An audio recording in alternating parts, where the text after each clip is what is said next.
This channel does not promote any violent, harmful, or illegal activities. All content provided by this channel is meant for an educational purpose only.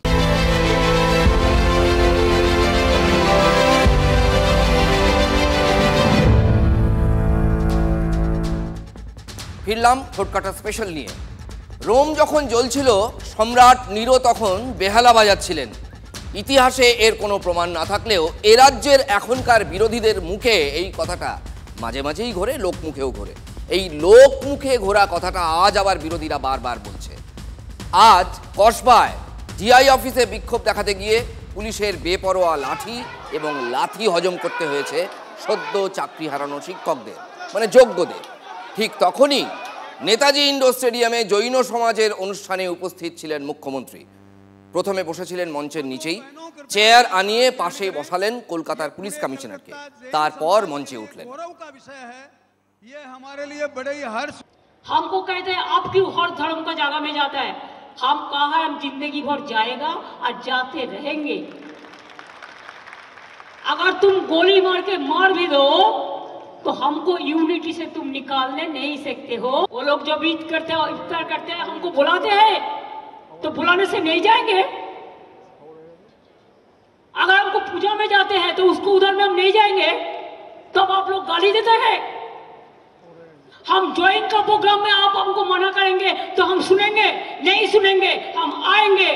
सब जियो शांति का साथ और सबको जीने दो, ये हमारा पॉलिसी है।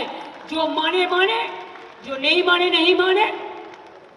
कोई कोई तो खूब बताते हैं और बंगाल को डिफेम करते हैं, कहता है बंगाल में हम हिंदू धर्म को प्रोटेक्शन नहीं देता है। कौन देता है? बोलो कौन प्रोग्राम में आप लोगों को रुक दिया? हर समाज को हम पूछेंगे कौन प्रोग्राम को हम रुका है। জৈনদের এই অনুষ্ঠানেও মুখ্যমন্ত্রীর মুখে সদ্য পাশ হওয়া ওয়াকফ সংশোধনী আইনের প্রসঙ্গ উঠে এলো। माइनॉरिटी लोगों को हम एक बात कहते हैं, देखिए आप लोगों को दिल में दुख हुआ है वक़्फ़ प्रॉपर्टी के लेके, आप भरोसा रखिए बंगाल में ऐसा कुछ नहीं होगा जिसमें कोई डिवाइड एंड रूल होगा। বাংলাদেশ ভাগাভাগিটা মাননীয় মুখ্যমন্ত্রী প্রথম শুরু করেছেন। অ্যাপিজমেন্ট পলিটিক্স, তোষণের রাজনীতি। Please remember when Didi is here, Didi will protect you and your property. Don't distrust. টিএমসির ছত্রছায়ায় থেকে মুসলিম নেতারা এই ওয়াকফ বোর্ডের সম্পত্তিকে লুট করছে, কুক্ষিগত করে রেখেছে। জান না কলকাতাতে তিনজলা এলাকায় যত জমি জায়গা কার কাছে আছে, ওখানকার টিএমসির নেতা মন্ত্রী ওরাই করে খাচ্ছে। আর যে গরিব মুসলমানরা, মহিলারা, বাচ্চারা, যাদের জন্য এই ওয়াকফের সম্পত্তি দান করেছেন কিছু সজ্জন মানুষ, তারা বঞ্চিত হচ্ছে। এই বোর্ডের সংশোধনীতে সেই মানুষরা অধিকার ফিরে পাবেন। हम नहीं कह सकते हैं कि हमारा प्रॉपर्टी लेने का हक किसी का नहीं है, वैसे और किसी का प्रॉपर्टी लेने का हक हमारा भी नहीं है। आप भरोसा रखिए बंगाल में ऐसा कुछ नहीं होगा। মামার বাড়ি নাকি পৈতৃক সম্পত্তি পেয়েছেন। ভারতবর্ষের লোকসভা এবং রাজ্যসভায় পাশ হওয়া আইন দুটো চলতে পারে না, হয় ভারতবর্ষে থাকবেন, ভারতবর্ষের আইন মানবেন, অথবা ভারতবর্ষের বাইরে চলে যান, আপনার মামা বাড়ি বাংলাদেশে চলে যান, কাজে লাগবে।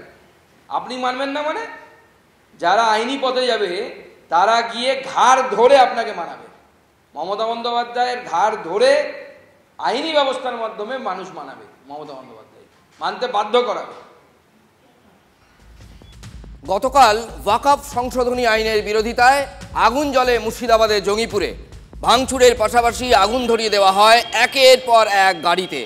তার মধ্যে একাধিক গাড়ি ছিল পুলিশের গাড়ি, এসডিপিও সাহেবের গাড়ি জ্বালিয়ে দেওয়া হয়েছে। সঙ্গে দেদার ইট বৃষ্টি চলে। কিছু বাড়ি, মানে সাধারণ মানুষের বাড়ি, দোকান এবং রাস্তায় দাঁড়িয়ে থাকা এমনকি একটা ট্রেনিং স্কুলের, মোটর ট্রেনিং স্কুলের গাড়িও পুড়িয়ে দেওয়া হয়। দুটো জেলার পুলিশ গিয়ে বিক্ষোভকারীদের ছত্রভঙ্গ করতে কাঁদানে গ্যাস এবং স্মোক বম্ব চার্জ করে। পুলিশের ভূমিকায় প্রশ্ন তোলেন মন্ত্রী সিদ্দিকুল্লাহ চৌধুরী। সিপিএমের জামানায়ও সিপিএমের পুলিশ কিন্তু আমাদের লাঠিচার্জ করে, এটা সত্য কথা। তো পুলিশকে লাঠিচার্জ করতে হলে কেন আমি সেটা জানি না। এরপরেও সিদ্দিকুল্লাহ সাহেব প্রশ্ন তুলছেন, কেন পুলিশকে লাঠিচার্জ করতে হলো জানি না। আজ মুখ্যমন্ত্রীর বার্তা, जियो और जीने दो। कोई कोई आप लोगों को भी पॉलिटिकली उस्काता है, प्रोवोकेटिंग that you should assemble and lodge a movement. I will appeal to all of you not to do it. Please remember, when Didi is here, Didi will protect you and your property. Don't distrust. जियो और जीने दो, जियो और जीने दो, जियो और जीने दो, जीतो जीतो जीतो। আজ বললেন দিদি তো আছেন, শান্তি বজায় রাখার আবেদন জানালেন মুখ্যমন্ত্রী মমতা বন্দ্যোপাধ্যায়। আর গতকাল জঙ্গিপুরে অশান্তির খবর পেয়েই পাঠিয়ে দেন এমএলএ জাকির হোসেনকে, তিনি কলকাতায় ছিলেন। আমি কলকাতায় গেছিলাম, হট করে হয়েছে, হট করেই ঝামেলা হয়েছে, হট করে আমাকে আসতে হয়েছে। আর বেশিরভাগটা আমার এই বিধানসভার লোক নয়, বিভিন্ন বিধানসভা থেকে লোক এসেছে, 4টা বিধানসভার লোক এসেছে, কেউ রঙাগঞ্জ থেকে এসেছে, কেউ সাগরদিঘি থেকে এসেছে, কেউ সুতি থেকে এসেছে, কেউ বিভিন্ন জায়গা থেকে এসেছে।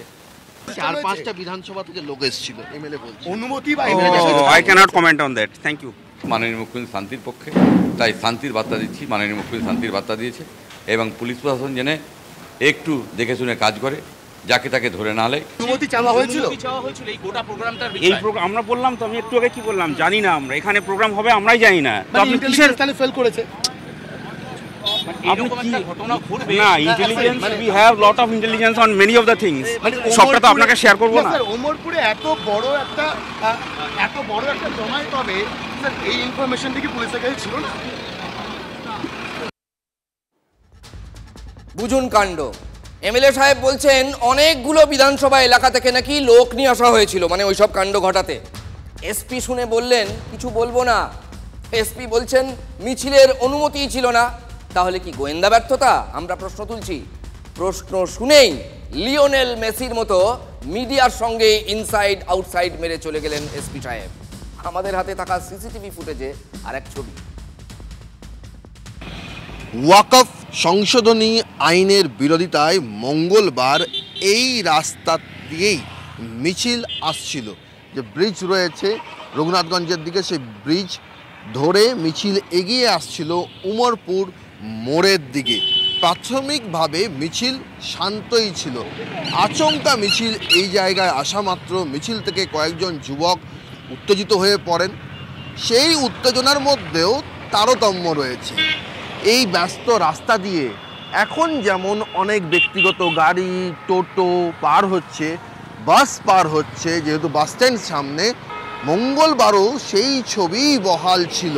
সেই সমস্ত বাস, মোটরসাইকেল, টোটো, ব্যক্তিগত গাড়ি, কাউকে কোনো রকম বিরক্ত করা হয়নি, কোনো ভাঙচুর সেই সমস্ত গাড়িতে করা হয়নি। শুধু পুলিশের একটি গাড়ি সেই মবের মধ্যে, সেই মিছিলের মধ্যে যখন আসে, দেখা যায় যে একদল উত্তেজিত যুবক রাস্তার ধারে পড়ে থাকা বাঁশ ভেঙে সেই গাড়ির উপরে ভাঙচুর চালাচ্ছে। পুলিশের যে পেট্রোলিং কার রয়েছে তার উপর ভাঙচুর চালাচ্ছে। একই সঙ্গে দেখা যাচ্ছে সিসি ফুটেজে যে বিভিন্ন এই রাস্তার দুধারে বিভিন্ন যে বসত বাড়ি, দোকানের যে সিসি ফুটেজ আছে, সেখানের যে ফুটেজগুলো রয়েছে, সেখান থেকে দেখা যাচ্ছে যে অ্যাম্বুলেন্সকে পর্যন্ত ছেড়ে দেওয়া হয়েছে। তাদের কি ক্ষোভ ছিল পুলিশের উপরে সেটা আমি জানি না, কিন্তু পুলিশ যখন দুটো গাড়ি আসে, পুলিশের দুটো ভ্যান আসে, পুলিশের সঙ্গে ধস্তি হয়, গাড়িগুলো জ্বালিয়ে দিয়েছিল সম্ভবত। তারপরে পুলিশগুলো এই সাইডটা পালিয়ে যায়। এই রাস্তা দিয়ে পুলিশ পালিয়ে যায়? হ্যাঁ, পুলিশের রাস্তায় এখানে এখনো ইটের টুকরো, কাঁচের টুকরো পড়ে রয়েছে চারিদিকে। পুলিশকে লক্ষ্য করে ইট ছুড়ছিল। হ্যাঁ, পুলিশকে লক্ষ্য করে ইট এবং বোমা ছোড়ানো হয়। আমি বাংলার মানুষের কাছে প্রশ্ন করতে চাই যে গতকালকের পুলিশ আর আজকের পুলিশ, এই আমূল পরিবর্তন কিভাবে হয়ে গেল within the span of less than 24 hours? যে শিক্ষকদের আমরা পায়ে হাত দিয়ে প্রণাম করি, যাদেরকে রাষ্ট্র তৈরির কারিগর হিসেবে মনে করি, আজকে তাদের উপরে মমতা বন্দ্যোপাধ্যায়ের অপদার্থ পুলিশ লাঠি চালাচ্ছে। আর যে পুলিশ জঙ্গিদেরকে দেখলে, জিহাদিদেরকে দেখলে টেবিলের তলায় লুকিয়ে যায়, গর্তের মধ্যে ঢুকে পড়ে। এই সমস্ত শিক্ষকরা যারা আমাদের ঘরের বাচ্চাদের লেখাপড়া শেখাতো, স্কুলে মাস্টারি করতো, যাদের সম্মানীয় শিক্ষক বলা হয়, তারা নিশ্চয়ই আইন ভাঙতে যায়নি বা পুলিশকে চ্যালেঞ্জ করতে যায়নি, তাদের অধিকার আদায় করতে সেখানে গেছে। তাদের উপরে পুলিশের এই ধরনের আচরণ করা মোটেই সমর্থনযোগ্য নয়। এটা শোধরানো উচিত। রাজ্য প্রশাসন নিশ্চয়ই এটা, আমাদের মানবিক মুখ্যমন্ত্রী মমতা বন্দ্যোপাধ্যায় নিশ্চয়ই এসব ব্যাপারে সজাগ দৃষ্টি রাখছেন। মুখ্যমন্ত্রী শান্তি রক্ষার আবেদন করেছেন। মুখর তৃণমূলের মুখপাত্র, জঙ্গিপুরের এমএলএও শান্তি শান্তি করে যাচ্ছেন। कोई कोई आप लोगों को भी पॉलिटिकली उस्काता है, प्रोवोकेटिंग that he should assemble and lodge a movement. I will appeal to all of you not to do it. Please remember, when Didi is here, Didi will protect you. এই ওয়াক অফ, এই যা চেষ্টা, তার প্রতিবাদ নিশ্চিতভাবে দরকার, কিন্তু যারাই প্রতিবাদ করবেন তারা গণতান্ত্রিকভাবে শান্তিপূর্ণভাবে প্রতিবাদ করুন। মাননীয় মুখ্যমন্ত্রী চাই এলাকায় শান্তি। গোটা মুর্শিদাবাদের লোকের কাছে অনুরোধ করছি যে আপনারা কেউ করি প্রয়োজনে পা দিবেন না, আনঅথরাইজ কেউ আপনারা কেউ আন্দোলন করবেন না। সিসিটিভি ফুটেজেই দেখা গেল টার্গেট আসলে পুলিশের গাড়ি। মুখ্যমন্ত্রী সহ নেতামন্ত্রীরা আবেদন করার পরও আজ ফের এই মুর্শিদাবাদের সুতির আহিরনে জাতীয় সড়ক আটকে টায়ার জ্বালিয়ে বিক্ষোভ। সুতি থানা পুরো এরিয়া, সুতি 1 এবং 2 ব্লকে 144 জারি আছে। আপনারা একসঙ্গে 5 জনের বেশি কোথাও দাঁড়াবেন না বা জটলা করবেন না। যেটা আমরা দেখতে পাচ্ছি দূরে আপনারা জটলা করে আছেন, দয়া করে জটলা করবেন না। তার বিরুদ্ধে পুলিশ আইনানুগ ব্যবস্থা নিতে বাধ্য থাকবে। পুলিশ প্রশাসনের পক্ষ থেকে অনুরোধ করা হচ্ছে আপনারা দয়া করে যে যার বাড়ি চলে যান, কারণ এরিয়াতে 144 জারি করা আছে। একসঙ্গে 5 জন বা তার বেশি কেউ কোথাও দাঁড়াবেন না বা জমায়েত করবেন না। যদি এর বেশি জমায়েত করেন পুলিশ আইনানুগ ব্যবস্থা নিতে বাধ্য থাকবে। দয়া করে আপনারা আপনাদের বাড়ি যান। আজকে আবার শুনলাম যে আইরনে সুতিতে এরকম গণ্ডগোল হয়েছে, যাই পুলিশ কন্ট্রোল করেছে। এই পরিস্থিতি আমরা এখন আতঙ্কে আছি, যাতে প্রশাসনের কাছে অনুরোধ যাতে এরকম পরিস্থিতি আর না সৃষ্টি হয়, তারা যেন এই ব্যাপারটা দেখে পুরোটা। মুর্শিদাবাদে দেশদ্রোহীদের, দেশ বিরোধীদের আখড়া হয়ে উঠেছে। টিএমসি খালি ভোটের স্বার্থে কোনোদিন তাদের গায়ে হাত দেয় না। কাশ্মীর যদি ঠান্ডা হতে পারে, আসাম ঠান্ডা হতে পারে, সব ঠান্ডা হতে পারে। বাংলাদেশ থেকে এসে এখানে উৎপাত করছে কিছু রোহিঙ্গা, কিছু অনুপ্রবেশকারী। এখানকার রাজ্য সরকারের দায়িত্ব হচ্ছে ওদেরকে ঠান্ডা করা, আইনের ভিতরে নিয়ে আসা। সাধারণ মানুষের জীবনকে দুর্বিবহ করা হচ্ছে। সিএ পাস হওয়ার পরে এখানেই উৎপাত হয়েছিল, বেলডাঙ্গা স্টেশন জ্বালিয়ে দেওয়া হয়েছিল, ও মন্দির ভাঙা হয়েছিল, ট্রেন বাস জ্বালানো হয়েছিল। মুর্শিদাবাদ জেলাটাকে ধীরে ধীরে ভারত থেকে আলাদা করার চেষ্টা হচ্ছে। পুরো বাংলাকে পশ্চিম বাংলাদেশ চক্রান্ত করার চক্রান্ত হচ্ছে, তারই নমুনা।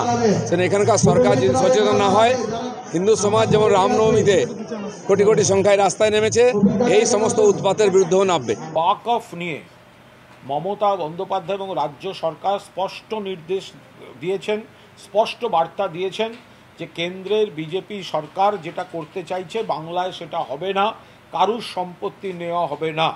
যখন 3 তালাক বিল পাস হলো তখনও চিৎকার করেছিল, 370 ধারা উঠে গেল, চিৎকার করেছে, কিছু হয়েছে? সিএর বিরুদ্ধে ওখানে ধর্ণা দিচ্ছিল 1 বছর, সব ঠান্ডা হয়ে গেছে। পার্লামেন্ট যেটা পাস করেছে সেটা দেশের আইন, সবাইকে মানতে হবে। রাজনীতির মাঠে কত রকম প্রবাদ শোনা যায়, কত রকম টার্ম শোনা যায়। যেমন তরমুজ, বাইরে সবুজ আর ভেতরে লাল। কংগ্রেসের কিছু নেতাকে একসময় এই নামেই ব্যঙ্গ করতেন মমতা বন্দ্যোপাধ্যায়। এখন যেমন বিজেপি সিপিএম সেটিং বোঝাতে তৃণমূল বলে কুমড়ো, তা বলে স্যালাইন এমপি। সেই স্লোগান উঠল কেষ্টমণ্ডলের তালুকে বীরভূমে। একবার শুনুন।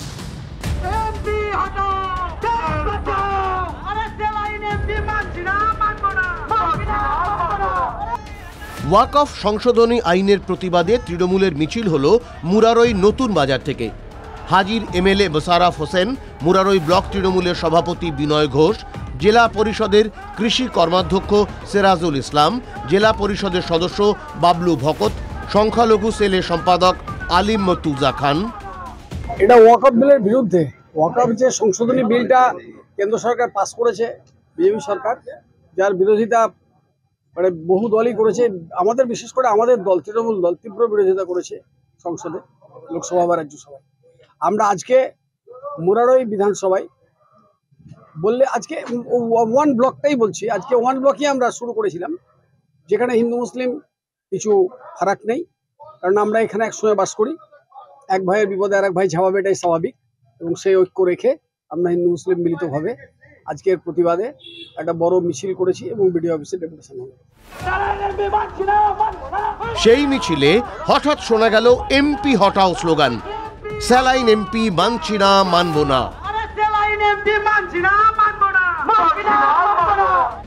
মুরারই এলাকার এমপি তো তৃণমূলের শতাব্দী রায়, তাঁর বিরুদ্ধে স্লোগান তৃণমূলের মিছিল থেকে। ওয়াকফ বিলে ভোটাভুটির দিন সংসদে ছিলেন না শতাব্দী রায়, তাতেই রাগ, তাতেই তার নাম হয়ে গেল স্যালাইন এমপি। কিন্তু কেন? সংসদে ওয়াকফ বিলে আপনার সই হলো না, আমি সমর্থন হলো, স্যালাইন দিয়েছিলাম তো, স্যালাইন দিয়ে না শুয়েছিল, অসুস্থ ছিল, তাই জন্য যাওয়া গেল। সে যুক্তি মানতে নারাজ তাঁর দলেরই নেতাকর্মীরা। অতএব অভিনেত্রী সাংসদ হয়ে গেলেন স্যালাইন এমপি। স্লোগান দিতে শোনা গেল স্যালাইন এমপি মানছি না, স্যালাইন এমপি দূর হটাও। না, এটা কেউ হয়তো পাশ থেকে বলে ফেলেছে, বিচ্ছিন্ন একটা ঘটনা, এটাকে বড় করে ধরলে হবে না, এটা বিচ্ছিন্ন ঘটনা। নেতা বলছেন বিচ্ছিন্ন ঘটনা, আর এমপি শুনেই দৃশ্যতই ক্রুদ্ধ। তাই অবশ্য চাপালেন যত দোষ নন্দ ঘোষ মিডিয়ার ঘাড়ে। 17 লক্ষ ভোটারের মধ্যে কে কিভাবে কি বললো? যদি যে সাংসদ সবসময় উপস্থিত থাকে, যে সাংসদ এলাকায় থাকে, যে সাংসদ প্রতিদিন পার্লামেন্টে হাজির থাকে, সে একটা বিশেষ দিনে থাকলো না কেন? নিশ্চয়ই তার সমস্যা হয়েছে, শারীরিক সমস্যা কি পারিবারিক সমস্যা তো হতে পারে, তাই না? সে তো মানুষ। তার মানে তো এই নয় যে আর একটু আগেকার শুটিং সেট করা, যে আমি 1 মাস আগে জানছি শুটিং আছে বলে তো নয়। শরীর খারাপটা তো তাকে মানতে হবে, জানতে হবে, জানানোর দায়িত্ব তোমাদের। অসভ্যতাই না করে যেটা ঠিক সেটা জানালে অনেক ভালো লাগবে, আমারও ভালো লাগবে, তোমাদেরও ভালো লাগবে। অভিনেত্রী সাংসদকে অবশ্য ততক্ষণে নতুন নাম দিয়ে দিয়েছেন তাঁর দলেরই নেতাকর্মীরা, স্যালাইন এমপি। বাঘের পিঠে সওয়ার হলে এরকমটা ঘটতেই পারে। অসুস্থতার কথা কি তখন কানে ঢোকে, না ঢোকানো যায়? কত যে লীলা খেলা চলে এই বাংলায়, যদি এখানে দাঁড়িয়ে বলতে যাই তাহলে রাত কাবার হয়ে যাবে। আর তার মধ্যে যদি কেষ্টলীলা পর্বে যাই তাহলে তো হয়েই গেল, মাস গড়িয়ে যেতে পারে। এর শুরু আছে, শেষ নেই। একটা সময় বীরভূমের রাজনীতিতে কেষ্টমণ্ডল ছিলেন এক এবং অদ্বিতীয়, একমেব অদ্বিতীয়ম। অনুব্রত মণ্ডলের নামে বাঘ এবং গরু এক ঘাটে জল খেত, এমন সব কথা প্রবাদ তৃণমূলের নেতারাই বলতেন, সাধারণ মানুষও বলতো। মানে সেই সময় যখন তিনি জেলের হাওয়া খাননি, কিন্তু তিহার যাত্রার পর যখন তিনি জেলায় ফিরেছেন, দাপট অনেকটাই ফিকে, ফেড আউট করে গেছে। তার উপর এখন কোর কমিটির কাঁটা, আমরা বলছি কোর কাঁটা, এটা মাঝে মাঝেই বেঁধে কেষ্টবাবুকে। কিন্তু এসব তাকে দমাতে পারে না।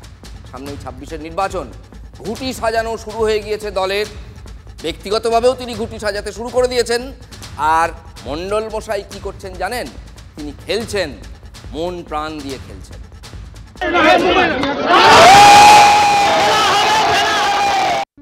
খেলা তো হবেই, ভোটের খেলা, রাজনীতির খেলা, আরো কত কি কে জানে। मेरा जवान मेरा शासन है, मेरा जवान मेरा शासन है। আরে বাহ, এ তো বাহুবলী কেষ্টমণ্ডল। ডায়লগ শুনলেন? এটাই তো তাঁর চেনা রূপ, চেনা ফর্ম। অনুব্রত মণ্ডল সমহিমায় ফিরছেন তাহলে, যাকে নিয়ে রাজ্য রাজনীতিতে বরাবর বিতর্কের ঝড়।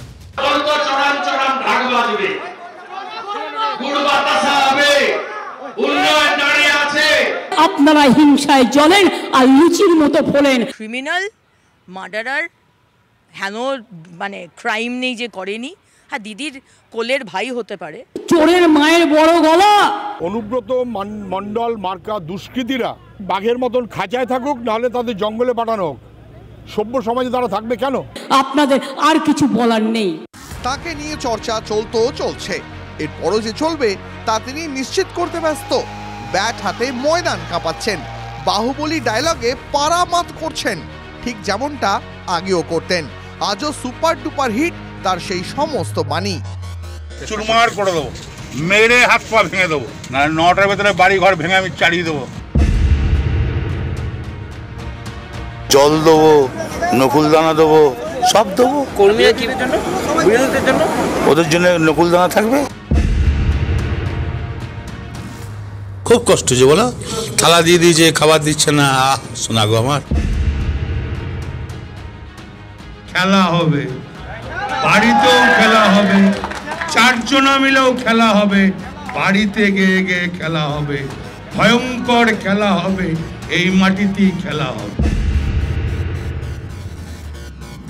খেলতে আসলে বড্ড ভালোবাসেন অনুব্রত, যেমন কথা তেমন কাজ। এখনো তিনি সেই পথেরই পথিক, চালিয়ে খেলছেন।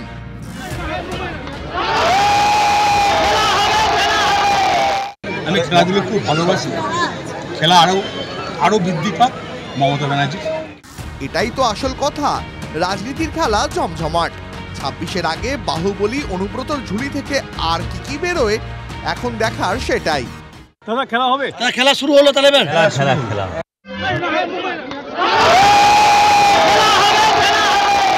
রাজ্যের শাসকের এখন অনেক চিন্তা, বহু মাথা ব্যথা, কিন্তু তার মধ্যে যদি নিজের ঘরে আগুন লেগে থাকে তাহলে ভাবুন শাসকের কি অবস্থা হয়, বিশেষ করে যারা শাসক দলের থিঙ্ক ট্যাঙ্ক। এই তো কালকেই দেখিয়েছিলাম কল্যাণবাবুদের লড়াই, এক প্রকার মারপিটের স্তরে চলে গিয়েছিল। আবার আজকে দেখাচ্ছি হুগলির বৈদ্যবাটিতে আর একটা ছবি, তৃণমূল ভার্সেস তৃণমূল। আরও স্পষ্ট করে বললে কাউন্সিলর বনাম পুরপ্রধান, জোরদার যুদ্ধ বেঁধে গেছে এবং তাতে রাগ ঢাকের কোনো ব্যাপার স্যাপার নেই। খুল্লা লড়াই। কেন জানেন? এলাকার উন্নয়ন নিয়ে ক্ষোভের জের। বৈদ্যবাটি পুরসভার 20 নম্বর ওয়ার্ডে রাস্তা বেহাল নিকাশি, জলের পাইপলাইনের কাজটুকুও নাকি ঠিকঠাক পুরসভা করছে না। কে অভিযোগ করছেন? শাসক দলের কাউন্সিলর। মানুষ আমাকে যেমন ঘেরাও করবে তেমনি বৈদ্যবাটি পৌরসভাকেও ঘেরাও করবে। লিখিতভাবে পৌরসভার চেয়ারম্যানকে আমি লিখিতভাবে জানিয়েছি, আমাদের এমএলএ সাহেবকেও আমি লিখিতভাবে জানিয়েছি। এখনো পর্যন্ত আমাকে জানায়নি, বলেছে দেখছি, চেষ্টা করছি। মেন কথা হচ্ছে কোনো কন্ট্রাক্টরই কোনো কাউন্সিলরের সঙ্গে দেখা করে না, আসে না, পৌরসভা থেকেই ফিরে চলে যান। আসল লড়াইটা পুরপ্রধানের বিরুদ্ধে, যার বক্তব্য শোনালাম আপনাকে, তিনি কাউন্সিলর ওই ওয়ার্ডের। আর পুরপ্রধান কি বলছেন? সব ঝুট হ্যায়। ওয়ার্ডে থেকে দেখতে হবে। আমাকেও কোনো, আমি নিজে চেয়ারম্যান, আমাকে কোনো কন্ট্রাক্টর ফোন করে বলেনি যে আপনার ওয়ার্ডে কাজ হচ্ছে। থাকতে হবে, সময় দিতে হবে, দেখতে হবে। উনি যদি না ওয়ার্ডে টাইম দেন, উনি নিজেই বলেন যে আমি টাইম 3 মাস আমি আমার ব্যবসায় থাকি, 9 মাস ব্যবসায় থাকি, 3 মাস আমি ওয়ার্ডে টাইম দিতে পারি। উনি আমাদের প্রত্যেককে বলেন। বৈদ্যবাটিতে যে এইরকম ধিক আগুন জ্বলছে, ছোটখাটো আগুন যদিও, পরে তো বেড়েও যেতে পারে, শীর্ষ নেতৃত্ব নজর রাখছে তো। ঠোঁটকাটা আজ এ পর্যন্তই।